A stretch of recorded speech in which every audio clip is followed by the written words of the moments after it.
Final జరగవలసి ఉంది. పాకిస్తాన్ మళ్ళీ మన పైన దాడి చేస్తుంది. ఈసారి దాడి చేసినప్పుడు మనం కొట్టవలసినటువంటి దెబ్బ కోసము మన శక్తిని సంచయం చేసుకోవాలి, దాచి ఉంచాలి. మన దగ్గర ఉన్నటువంటి ఆయుధ సంపద ఏదైతే ఉందో మొత్తం బయటపెట్టకుండా ఉండాలి. ఈసారి యుద్ధంలో నేవీ పాత్ర లేదు, మీరు గమనించారో లేదో. ఆర్మీ ఎయిర్ ఫోర్సే పనిచేసాయి, నేవీ పనిచేయలేదు. మరి ఇంత పెద్ద 5 రోజుల పాటు పోరాడి నేవీ ఒక్క బాంబు కూడా ఎందుకు వేయలేదు అంటే మనము నేవీని కన్జర్వ్ చేసుకున్నాం, దాచి ఉంచాం. ఫ్యూచర్ వార్ గనక మళ్ళీ సంభవించినట్టయితే ఈసారి నేవీ ప్రధానమైనటువంటి పాత్ర వహించేటటువంటి అవకాశం ఉంది. కరాచీ ఎయిర్పోర్ట్ని, గ్వాదర్ ఎయిర్పోర్ట్ని కొట్టేస్తే అసలు పాకిస్తాన్లో ఒక్క పడవ బయటకు వెళ్ళే పరిస్థితి ఉండదు, ఒక్క బియ్యం సంచి బయట నుంచి వచ్చేటటువంటి పరిస్థితి ఉండదు.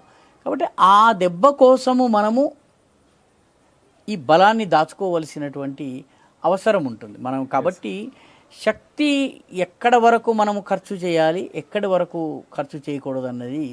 క్రికెట్లో కూడా 2 హిట్టర్స్ ఉంటారు, చాలా టెక్నికల్గా ఆడే ఆటగాళ్ళు ఉంటారు. సచిన్ టెండూల్కర్ కానివ్వండి, రాహుల్ ద్రవిడ్ వంటి వాళ్ళు కేవలము ఆర్మ్ యొక్క ఫ్లిక్తో బౌండరీ కొట్టగలరు.